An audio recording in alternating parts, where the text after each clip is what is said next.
Boa noite, graça e paz. Vamos para mais um momento onde seremos confrontados pela palavra do Senhor. Eu me chamo Lucas, pastor da Igreja Cristã Evangélica do Jardim Cruzeiro do Sul. Temos também a nossa congregação no Jardim Imperial. E eu convido nesses próximos minutos, nessa próxima hora, passar este momento conosco, meditando na palavra do Senhor. Estamos meditando no livro de Neemias, vendo a trajetória do povo de Israel ao retornar do cativeiro babilônico e como eles estão no processo de reconstrução da cidade. Recentemente vimos o livro de Esdras, que narra a trajetória inicial do povo no retorno, de como eles começaram a reconstrução do templo. Depois, Esdras vem com a proposta de estabelecer a lei do Senhor para que o povo não se perdesse num culto idólatra. Não adiantava ter o templo reconstruído e um culto sem a orientação das escrituras da lei do Senhor. Então, Esdras tem esse propósito de ensinar o povo a lei para que eles adorem a Deus, não de uma maneira ritualista, vazia, mas num ato de justiça verdadeira. Agora, o livro de Neemias, ele narra o momento da reconstrução da cidade, agora como povo protegido, isolado, separado das nações, autônomo no que diz respeito aos outros povos, mas dependente de Deus. E nós estamos fazendo essa comparação com a trajetória do povo de Israel, a nossa vida cristã, como os princípios que conduziram, nortearam Neemias e todo o povo na reconstrução da cidade, enfrentando as oposições, os conflitos internos, como isso se aplica na nossa vida como igreja, como comunidade dos santos, como uma comunidade que compartilha da mesma fé, mas que também sofre oposições, que também enfrenta problemas internos, e como isso vai nos ajudar a sermos uma igreja, uma comunidade, um cristão mais estruturado espiritualmente no que diz respeito ao relacionamento, primeiramente com Deus, e depois com a igreja e, consequentemente, com o mundo, tá bom? Então, o texto da nossa meditação nesta noite será Neemias, capítulo 5. Eu convido a você, neste momento, a fechar os teus olhos para, em uma oração ao Senhor, clamarmos a Ele que nos dê o entendimento, a compreensão da Tua palavra, para sermos fortalecidos pela sua lei, pela sua graça e misericórdia revelada em Cristo Jesus, nosso Salvador. Vamos orar? Senhor amado, Deus bendito, damos graças ao Senhor pela noite, pela oportunidade que o Senhor nos dá de estarmos mais uma vez neste momento, separando este momento para cultuá-lo, num ato, embora não público fisicamente, mas num culto doméstico, familiar, individual, onde seremos confrontados pela tua palavra. Nosso pedido ao Senhor é que nos ajude a entender as verdades bíblicas e assim tratarmos das nossas falhas, das nossas dificuldades, onde temos errado, tudo na dependência do Senhor. Abençoa, Senhor, a cada lar que está reunido neste momento, a cada irmão, a cada vida que está neste momento ouvindo a tua palavra, se preparando para meditar na tua palavra. Clamamos ao Senhor que transforme as nossas vidas à imagem de Cristo Jesus. Pedimos ao Senhor que, neste momento que passaremos aqui, seja edificante, fortalecedor no nosso relacionamento com o Senhor e, consequentemente, com o próximo. É assim que oramos, lembrando daqueles que estão enfermos, acamados, aqueles que estão hospitalizados, que o Senhor derrame graça e misericórdia naqueles irmãos que estão passando por momentos difíceis, abatidos, angustiados, por conta deste momento de quarentena, que possamos entender, ó Deus, que é uma oportunidade que o Senhor nos dá para crescermos. E lembrando que o Senhor é soberano e tem o controle de todas as coisas nas tuas mãos. O mundo está nas tuas mãos, os governos estão nas tuas mãos, estão debaixo da tua autoridade. Por isso te louvamos e bendizemos, assim confiantes no nome de Jesus. Amém. Irmãos, neste momento teremos um período de cântico. Eu convido a você a louvar ao Senhor com alegria, com sinceridade, porque Ele é digno de todo louvor e toda adoração.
Pois bem, irmãos, vamos dar continuidade ao nosso momento de devoção à palavra do Senhor. Neemias, capítulo 5, eu farei a leitura, os irmãos acompanhem, do versículo 1 ao 19, tá bom? Foi grande, porém, o clamor do povo e de suas mulheres contra os judeus, seus irmãos. Porque havia uns que diziam: somos muitos, nós, nossos filhos e nossas filhas, que se nos dê trigo para que comamos e vivamos. Também houve os que diziam: as nossas terras, as nossas vinhas, as nossas casas hipotecamos para tomarmos trigo nesta fome. Houve ainda os que diziam: tomamos dinheiro emprestado até para o tributo do rei, sobre as nossas terras e as nossas vinhas. No entanto, nós somos da mesma carne como eles, e nossos filhos são tão bons como os deles. E eis que sujeitamos nossos filhos e nossas filhas para serem escravos. Algumas de nossas filhas já estão reduzidas à escravidão. Não está em nosso poder evitá-lo, pois os nossos campos e nossas vinhas já são de outros. Ouvindo eu, pois, o seu clamor e essas palavras, muito me aborreci. Depois de ter considerado comigo mesmo, repreendi os nobres e magistrados e lhes disse: sois usurários, cada um para com o seu irmão, e convoquei contra eles um grande ajuntamento. Disse-lhes: nós resgatamos os judeus, nossos irmãos, que foram vendidos às gentes segundo nossas posses. E vós, outras vezes, negociareis vossos irmãos para que sejam vendidos a nós? Então se calaram e não se acharam o que responder.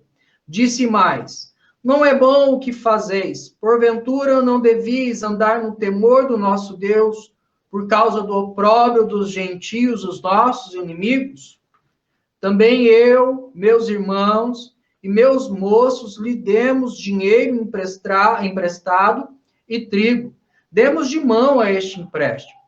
Restituí-lhes hoje, vos peço, as suas terras, as suas vinhas, os seus olivais e as suas casas, como também o centésimo do dinheiro, do trigo, do vinho e do azeite que exigistes deles.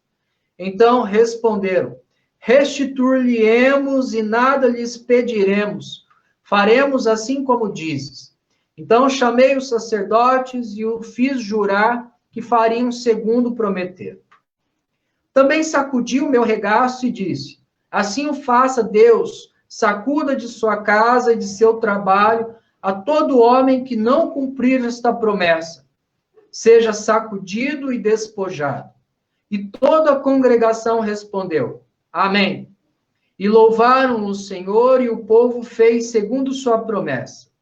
Também desde o dia em que fui nomeado seu governador na terra de Judá, desde o 20º ano até o 32º ano do rei Atarxerxes, 12 anos, nem eu nem os meus irmãos comemos pão devido ao governador. Mas os primeiros governadores que foram antes de mim oprimiram o povo e lhe tomaram pão e vinho, além de 40 ciclos de prata, até os seus moços dominavam sobre o povo. Porém, eu assim não fiz, por causa do temor de Deus. Antes também, na obra deste muro, fiz reparação à terra, nenhuma compramos, e todos os meus moços se ajuntaram ali para a obra. Também 150 homens dos judeus e dos magistrados, e os que vinham a nós, dentre as gentes que estavam ao nosso redor, eram meus hóspedes. O que se preparava para cada dia era um boi e 6 ovelhas escolhidas. Também à minha custa eram preparadas aves, e de 10 em 10 dias muito vinho de todas as espécies. Nem por isso exigiu o pão devido ao governador, porquanto a servidão deste povo era grande. Lembra-te de mim para meu bem, ó meu Deus, e de tudo quanto fiz a este povo. Vamos imaginar, irmãos, está num processo de reconstrução e, de repente, do nada, no capítulo 5, Neemias começa a tratar da usura, ou seja, emprestar dinheiro a juros, tomar posse das pessoas. eles estavam com fome, daí não tinham dinheiro para comprar comida. Esses homens que detinham recursos, os magistrados, os nobres, eles diziam, então troca a sua terra por comida.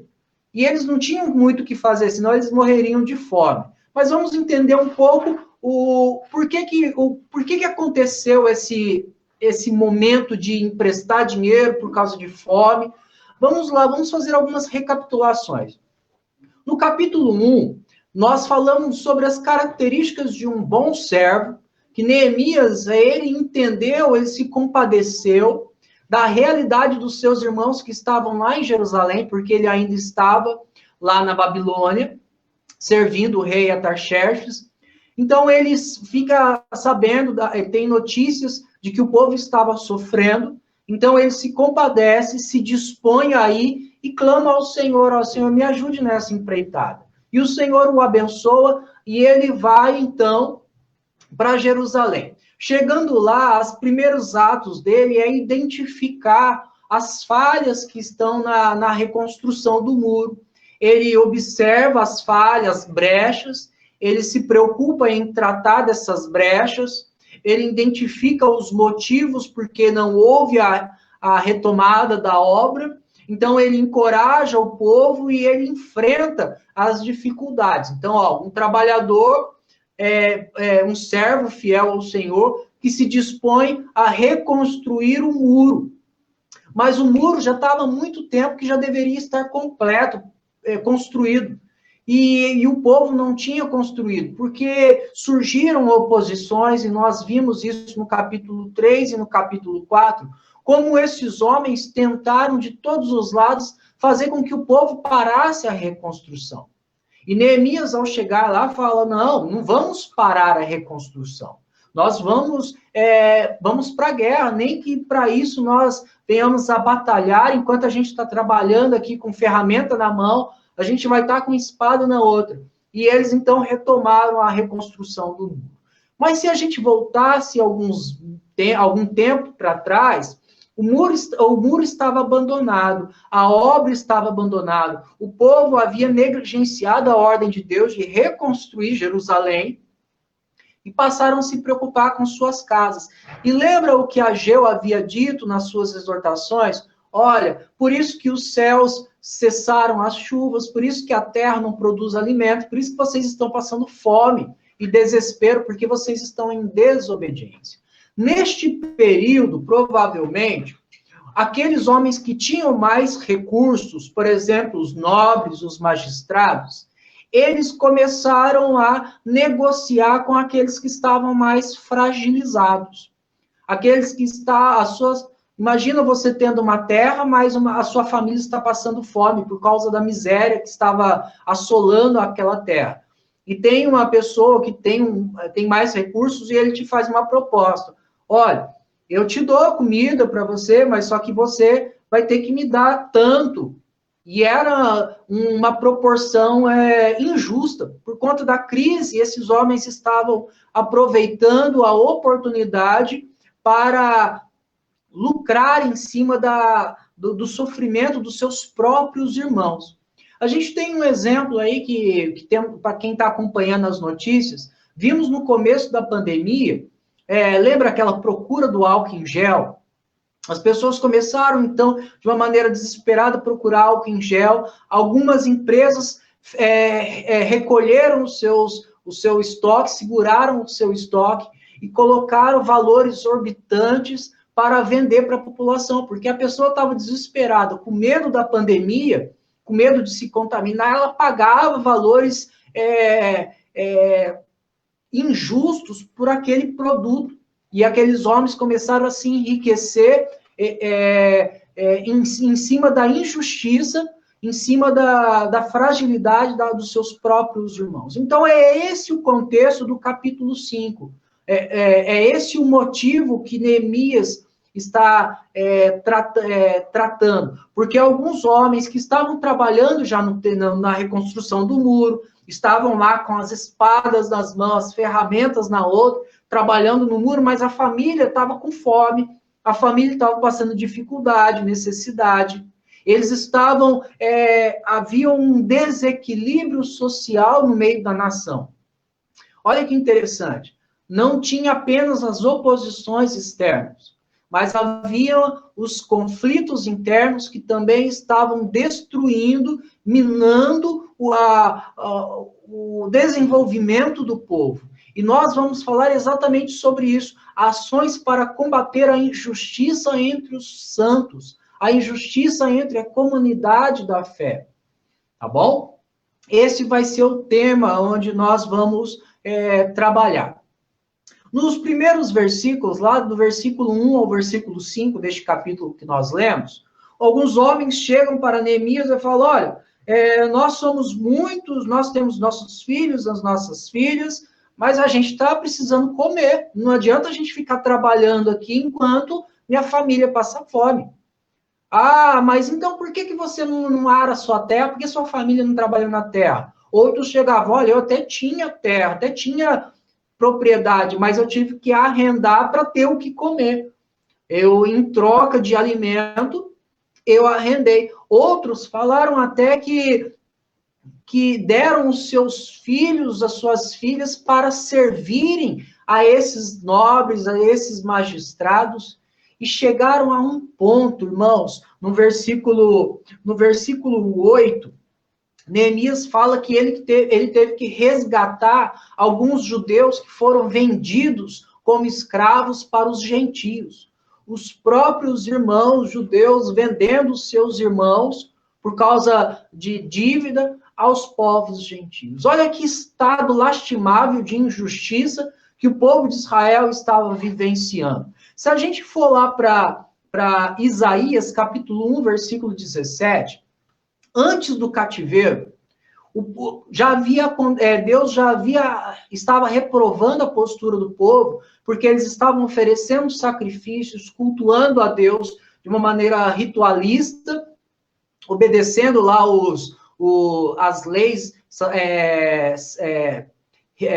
do culto, né, as leis cerimoniais, mas eles estavam negligenciando as necessidades do órfão e da viúva. Eles estavam agindo com injustiça, e Deus fala, em vez de vocês se preocuparem com os cultos bonitos e belos, tudo orquestrado, por que vocês não olham para as necessidades dos seus próprios irmãos? Vocês estão vivendo uma injustiça, enquanto outros, os seus próprios entes, estão sofrendo injustiça. Então, Neemias, ele está se deparando com uma realidade. As coisas estão se repetindo. O povo está caminhando para o mesmo abismo que a geração anterior vivenciou e foi disciplinada e levada ao cativeiro. Neemias, então, ele começa a confrontar o povo, os judeus, o povo de Israel, mostrando, olha, aqui está o problema. Vocês estão agindo com injustiça entre os próprios irmãos, e a solução é nós restaurarmos este equilíbrio social, lembrando que não era todo mundo ter tudo igual, no sentido de ninguém poder crescer com seus recursos, produzir mais. Mas à medida que alguém está passando necessidade, nós não podemos fechar os olhos. Era isso que Neemias estava falando. Neemias não estava pregando que houvesse igualdade no que diz respeito aos recursos. Aquele que trabalhasse mais, ele teria mais recursos. Aquele que não trabalhasse muito, teria o seu sustento de acordo com com a sua disposição de trabalho. Mas e aqueles que querem trabalhar e não têm condições, eles precisam ser assistidos por aqueles que têm recursos nesse momento de crise. Era isso que Neemias estava falando, olha, vocês precisam restaurar este equilíbrio. E começa, então, a confrontá-los com a própria lei. Levítico, capítulo 25, versículo 35 ao 38, diz assim: se teu irmão empobrecer e as suas forças decaírem, então sustentá-lo-ás, como estrangeiro e peregrino, ele viverá contigo. Não receberás dele juros, nem ganho, Teme, porém, ao teu Deus, para que o teu irmão viva contigo. Não lhe darás teu dinheiro com juros, nem lhe darás o teu mantimento por causa de lucro. Eu, o Senhor vosso Deus, que vos tirei da terra do Egito, para vos dar a terra de Canaã e para ser o vosso Deus. Neemias está confrontando Deus, o povo, exatamente com essa lei. Olha o que diz no versículo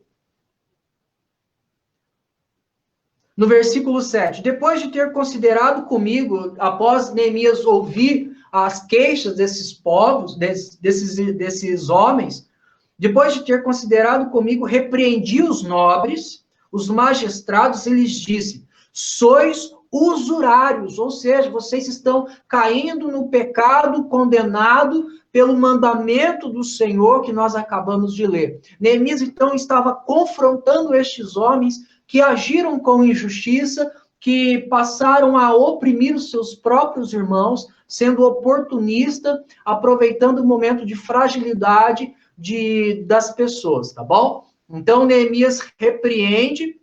O texto de Levítico, ele fala se um irmão seu se empobrecer, você precisa sustentá-lo. Daí pode-se haver a pergunta, mas por que eu tenho que sustentar o meu irmão que está pobre? Daí, no próprio texto que nós lemos, Deus fala, porque eu sou o vosso Deus que vos tirei do Egito, que vocês eram escravos. Então, Deus está falando, da mesma forma que eu fui gracioso, misericordioso com vocês em livrá-los do sofrimento, livrá-los da escravidão, vocês precisam seguir este mesmo caminho, de livrar os seus irmãos do sofrimento, do momento difícil a qual eles estão vivendo. Porque vocês são um povo diante de mim e precisam vivenciar a justiça para que vocês se fortaleçam como nação. E eu dei o exemplo, Deus dizendo, eu vos livrei do Egito, vocês não mereciam ser livrados do Egito, porque vocês são corruptos. Mas eu os livrei, eu os ajudei, eu os restaurei. E lembrando que o próprio contexto de Neemias trata essa trajetória do livramento do cativeiro babilônico e a restauração da nação. Então, eles precisavam lembrar disso. Poxa, peraí, Deus foi misericordioso e gracioso, por que eu vou agir com usura? Por que eu vou exigir algo daqueles meus irmãos que estão passando por dificuldade, que eles não têm condições lá na frente e serão penalizados por causa disso? Tá bom? Então, e ele continua dizendo, lá no versículo 9, então se calaram ao serem confrontados por Neemias e não acharam o que responder. Disse mais, Neemias, não é bom o que fazeis, porventura não devias andar no temor do nosso Deus, ou seja, em injustiça, por causa do opróbrio dos gentios, os nossos inimigos. Neemias está falando, olha, a nossa volta a gente já está cheio de inimigo. Somente Deus pode nos livrar desses nossos inimigos que querem nos destruir. E vocês estão negligenciando, desobedecendo, transgredindo os mandamentos do Senhor. Nós já não temos problemas demais lá fora e ainda vamos vivenciar a injustiça aqui dentro, entre nós, por dentro dos muros, para sofrer as consequências da desobediência do Senhor. E fazendo já um paralelo com a igreja, né, nós sabemos que nós temos problemas lá fora, o mundo nos odeia, o mundo nos persegue. O problema é quando nós, em vez de nos protegermos, nós começamos a nos matar, nos morder uns aos outros, né? E assim nos enfraquecemos mais ainda, deixamos as brechas para que o inimigo nos ataque. Mas a gente vai falar um pouquinho mais sobre isso, tá bom? Então, esses homens que foram confrontados, eles então se comprometem a restituir aqueles que deviam a eles e não cobrar mais nada por isso. Ou seja, devolver a terra que eles pegaram, dar todos os recursos necessários para que o povo novamente se reestruturasse, houvesse aquele equilíbrio social, para que a nação se desenvolvesse, crescesse e se fortalecesse, tá bom? E qual era a motivação que Neemias teve para agir corretamente? Ele, logo de início, lá no versículo 13, também sacudiu o meu regaço e disse, amém, o faça Deus, sacuda sua casa e seu trabalho, todo homem que não cumprir esta promessa. Ele está falando o seguinte, Deus não vai deixar impune aqueles que estão agindo injustamente. Então, eu já vou me preocupar aqui, eu tenho agido corretamente com os meus irmãos. No versículo que nós lemos lá, no versículo 9, ele mesmo havia dito, eu busquei, paguei para ter de volta os meus irmãos, os nossos irmãos que eram escravos dos gentios. E Neemias começa a fazer uma comparação muito interessante. Não tem muito a ver com o nosso momento que estamos vivendo. Neemias começa a dizer, olha, os governadores anteriores, os líderes anteriores, eles subjugavam vocês, falando do próprio povo, os próprios governadores judeus como povo. Falando, olha, eles viviam em regalias, eles não estavam preocupados se o povo estava sofrendo, eles queriam a parte deles, eles queriam comer. Os irmãos lembram onde nós paramos? Estávamos fazendo a comparação do tipo de governo de Neemias com o tipo de governo dos outros governadores anteriores a Neemias, tá bom? Então, eu estava falando sobre os dois tipos de governo, entre Neemias e os governadores anteriores. Neemias está falando, eu não fui um governador corrupto, eu não fui um líder corrupto, eu tinha toda a liberdade para usar das regalias, das benéfices que a minha função trazia, mas eu não agia assim, porque o povo estava sofrendo, a nação estava sofrendo e vocês estão agindo com injustiça. Vocês precisam restituir o equilíbrio social da nação. Então, diante dessa realidade, Neemias se mostrou um homem ético, que se envolveu com o povo, buscando uma vida simples de acordo com o povo. E eu gostaria de, nessa noite, tratar exatamente de algumas ações que nós podemos tomar para evitar que essas injustiças nos destruam como igreja. Mas não somente a injustiça da usura, não apenas essa questão da injustiça social, mas a injustiça espiritual em si, a postura de não nos compadecermos com a realidade dos nossos irmãos, de não nos dispormos a agir, a cuidar uns dos outros e assim nos fortalecermos. Lembrando que do lado de fora, o mundo tenta nos destruir, o diabo está de todas as formas tentando minar a nossa fé, nos destruir como comunidade. Então, quais são as ações que nós devemos ter para impedir que a justiça cresça em nosso meio? Eu quero separar 4 ações contra a injustiça na igreja. 4 ações que nós precisamos ter para combater a injustiça. Primeira ação, cuide do próprio coração. A injustiça começa em nós. O povo, no momento de crise, teve os oportunistas, aqueles que começaram a aproveitar da situação para ganhar, para ter um maior recurso. E como isso se aplica na nossa vida como igreja? Quantas vezes nós somos oportunistas, queremos sobressair sobre aqueles que estão fragilizados? Por exemplo, lembra daquela passagem onde aquele sacerdote lá, o escriba, o líder religioso está orando, olha, Senhor, obrigado, porque eu não sou igual a este homem miserável, pecador. E quantas vezes, diante do pecado de nossos irmãos, nós começamos a apontá-lo, acusá-lo, para nos sobressairmos, para tirarmos proveito da situação, demonstrando que somos mais santos, que somos mais competentes. Quando o irmão falha numa determinada área, está servindo em algum ministério da igreja e acontece alguma coisa de errado, nós começamos a falar, olha, Se fosse eu teria feito melhor, você não consegue, deixa que eu faço. E a pessoa está ali fragilizada e ela acaba cedendo, porque ela está num momento difícil, está insegura, em vez de nós cuidarmos, em vez de nós encorajarmos, nós começamos a tirar proveito da situação e menosprezar as pessoas. A injustiça, ela não pode começar em nós, mas ela tem que parar em nós. Como assim? Nós não podemos agir com injustiça, mas quando nos depararmos com um ato injusto na igreja, nós temos que ser o primeiro ali a falar, peraí, está errado. Nós não podemos agir assim, nós estamos errados. Nós estamos agindo de maneira equivocada.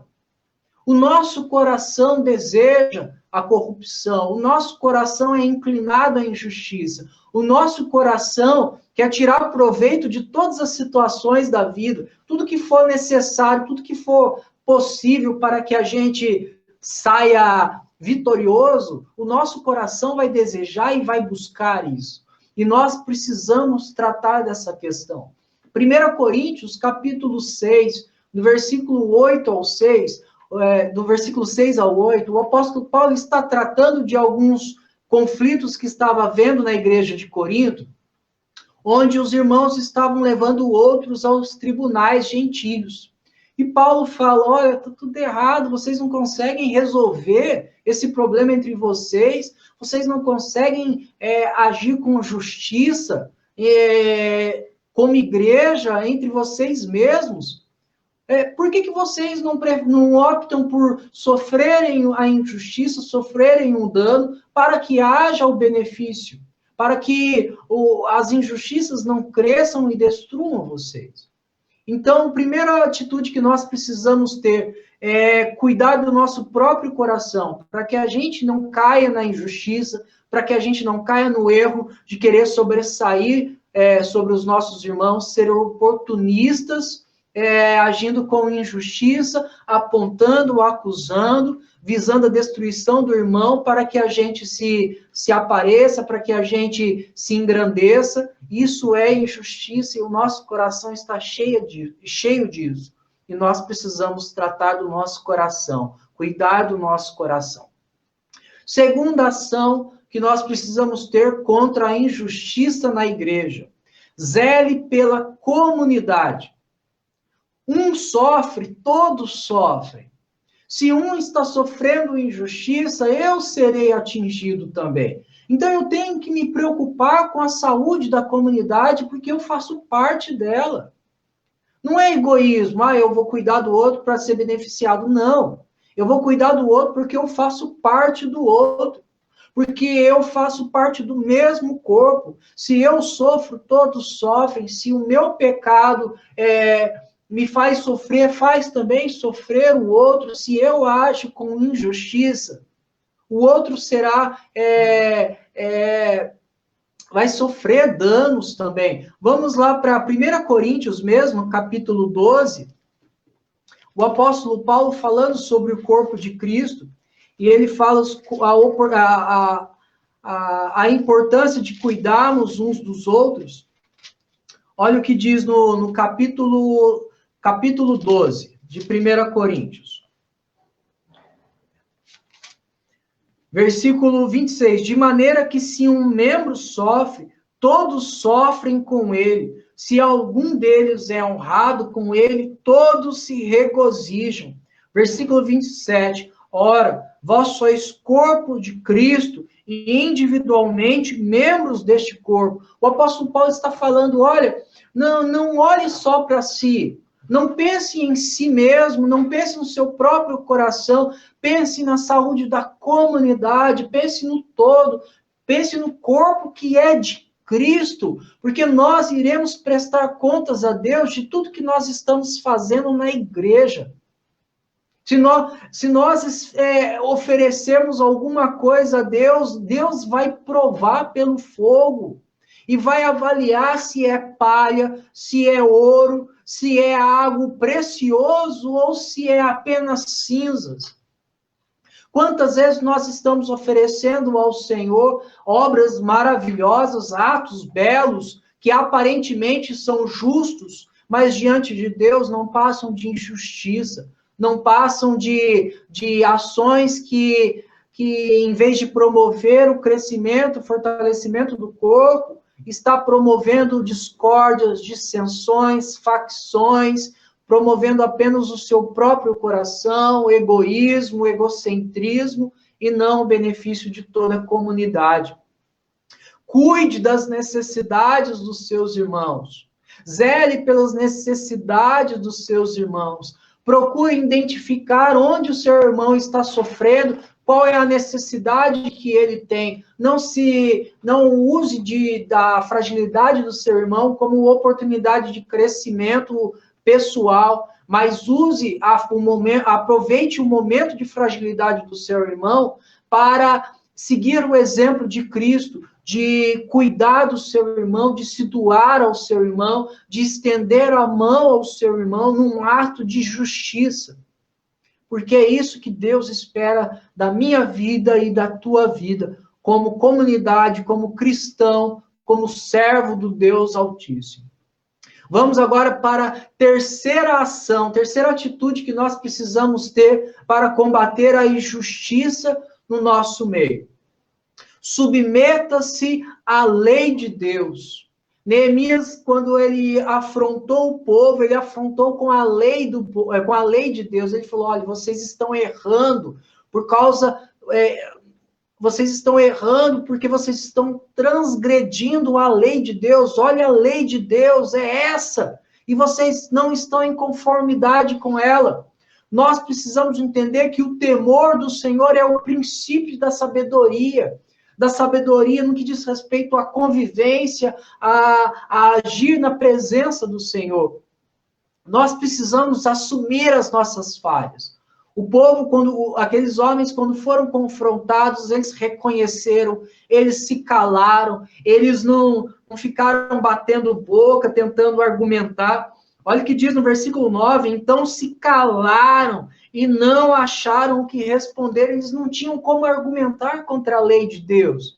Eles não seriam loucos de dizer, não, a lei está errada, eu fiz o que era certo. Não, eles entenderam. E quantas vezes nós tentamos argumentar a injustiça, tentar defender o nosso ato injusto, quando a lei está nos reprovando. Nós precisamos nos submeter à lei de Deus, assumir as nossas faltas, as nossas falhas e reparar as nossas culpas. Reparar os danos que nós estamos cometendo, que nós cometemos aos nossos irmãos. Aqueles homens disseram, olha, nós vamos restituir tudo aquilo que nós pegamos, tudo aquilo que nós tomamos, não vamos cobrar nada de juros dos nossos irmãos, vamos devolver a eles, porque nós entendemos de fato que nós estávamos errados. Comprometa-se com a justiça, comprometa-se com a obediência à lei de Deus.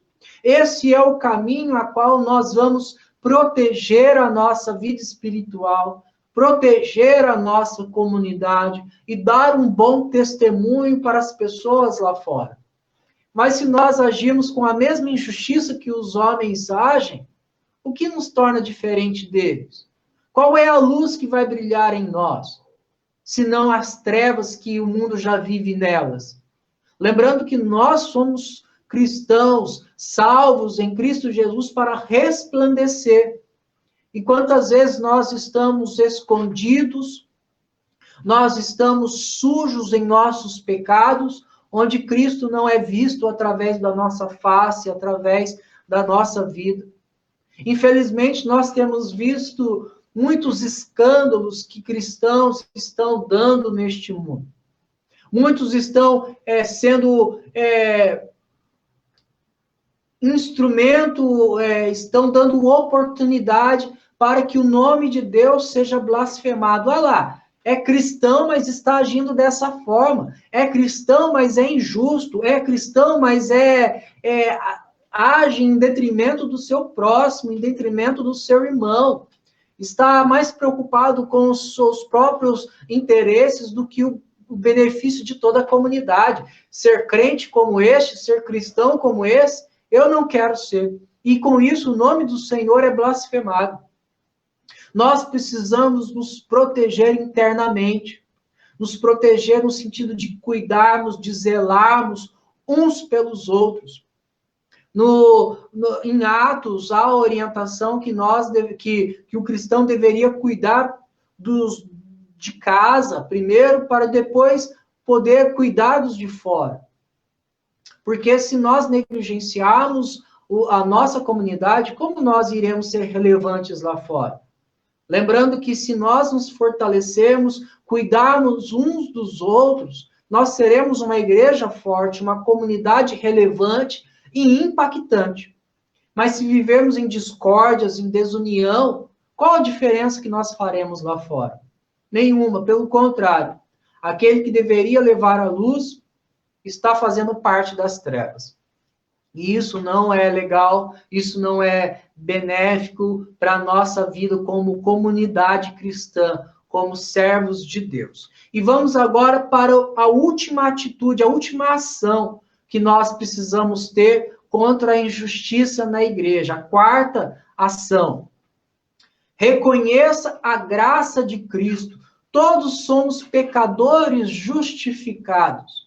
Quando Neemias disse, olha, eu não sou diferente do povo que está lá sofrendo.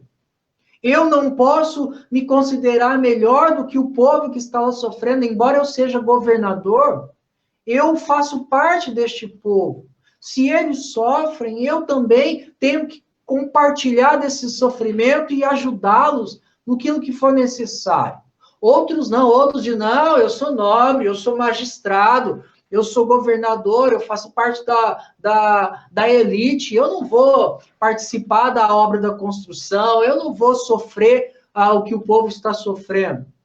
E quantas vezes nós agimos dessa mesma forma?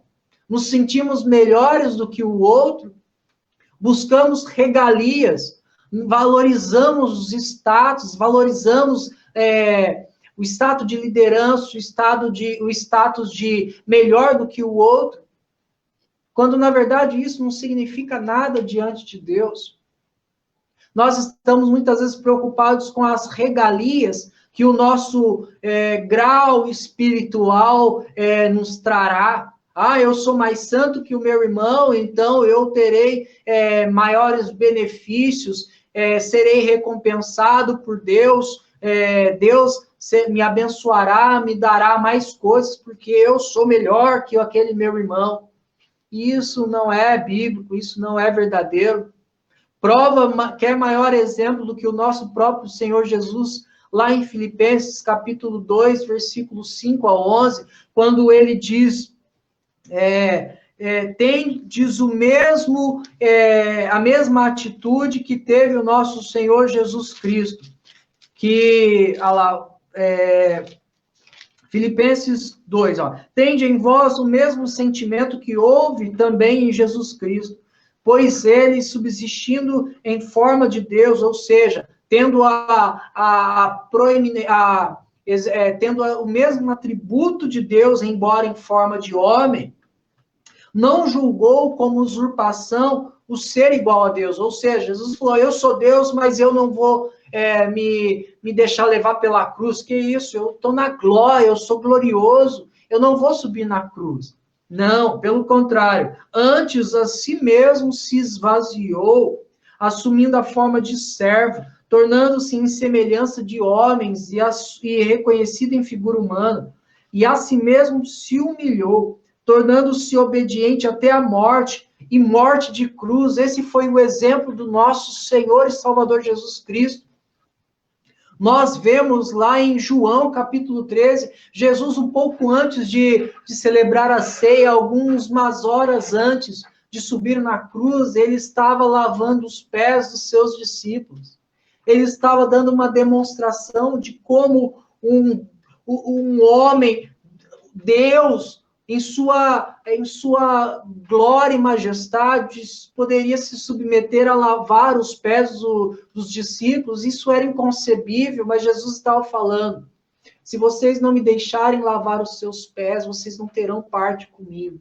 Jesus estava falando, se vocês não fizerem a mesma coisa que eu estou fazendo, dando exemplo de servir uns aos outros, vocês não serão os meus discípulos. Vocês não serão diferentes do mundo. Vocês precisam assumir o exemplo que eu estou deixando a vocês, servir um ao outro, cuidar um do outro, sermos servos uns dos outros. E este é o ato de graça que Deus demonstrou nas nossas vidas, sacrificando o seu próprio Filho para que nós pudéssemos ter vida. E vida em abundância, e nós queremos subjugar os nossos irmãos, nós queremos nos considerar melhor do que os nossos irmãos. O nosso Senhor não agiu assim, não se considerou assim. Que venhamos a zelar pela justiça no meio da nossa comunidade. Que venhamos a zelar pela justiça no nosso coração. Cuide do próprio coração, zele pela comunidade, submeta-se à lei de Deus e reconheça a graça de Cristo. Se nós agirmos desta forma, se nós tivermos essas atitudes, a injustiça não encontrará lugar em nossa comunidade a ponto de nos destruir, a ponto de nos fragmentar, a ponto de nos enfraquecer para que os opositores que estão lá, esperando o momento oportuno, venham nos atacar. Fortalecemos-nos como igreja, como corpo de Cristo, para enfrentarmos a batalha da fé, que é diário, que é ferrenha. Os embates são grandes. Eu preciso de você. Você precisa de mim. Tem uma canção que é assim, né? Eu preciso de você, você precisa de mim. Nós precisamos de Cristo até o fim, e é assim a nossa caminhada. Nós caminhamos juntos, na dependência uns dos outros e juntos na dependência de Cristo, o nosso Senhor e Salvador. Vamos orar? Vamos tirar este momento agora para uma breve reflexão, o quanto nós temos nos dedicado para a justiça na nossa vida, na nossa comunidade, na nossa igreja, na igreja local a qual nós estamos servindo. Vamos fechar os olhos e orar? Senhor amado, reconhecemos que nosso coração é inclinado à injustiça, a querer, ó Deus, usufruir de benefícios, ainda que seja em detrimento aos nossos irmãos, ao nosso próximo. Nos ajude a lutar contra isso.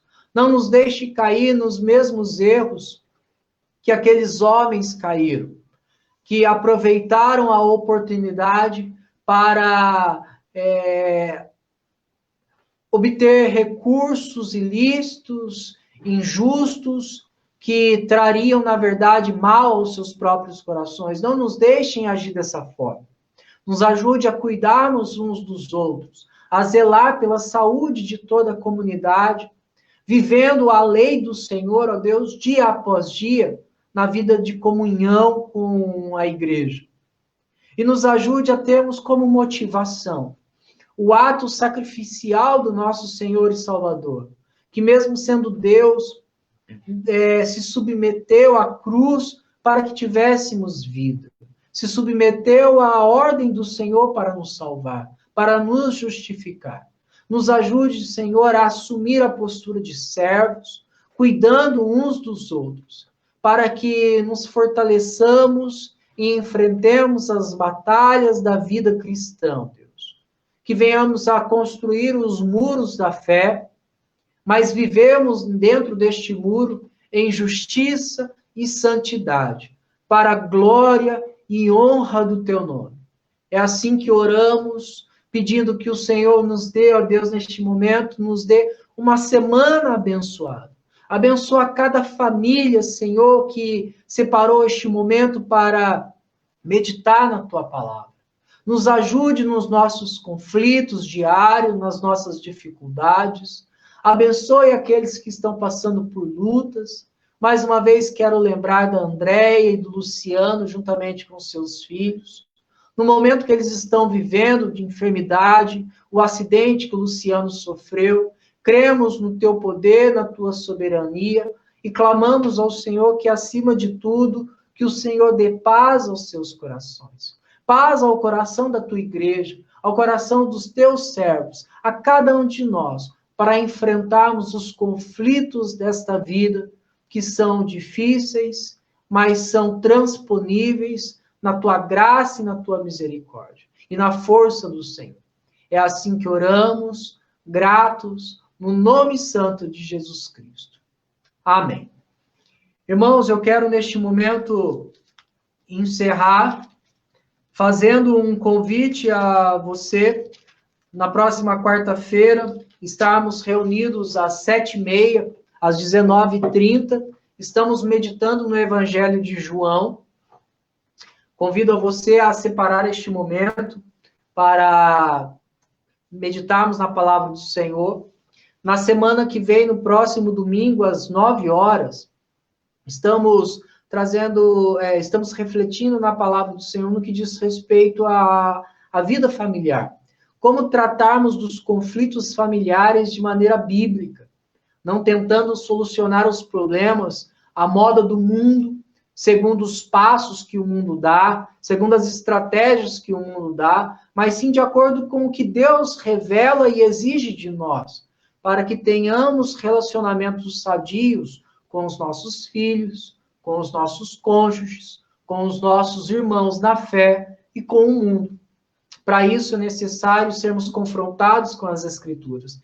E eu convido a você a estar no próximo domingo, pela manhã, meditando conosco às 9h da manhã.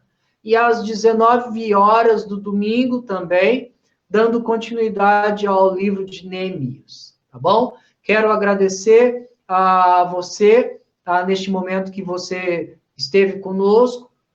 Que Deus te abençoe, te guarde, que o Senhor cada dia mais revele a tua vida. Eu quero ler a palavra do Senhor que diz assim: Ora, o Deus da paz, que tornou a trazer dentre os mortos a Jesus, o nosso Senhor, o grande pastor das ovelhas, pelo sangue da eterna aliança, vos aperfeiçoe em todo bem, para cumprirdes a sua vontade, operando em vós o que é agradável diante dele, por Jesus Cristo, a quem seja a glória, para todos sempre. Amém. Deus nos abençoe.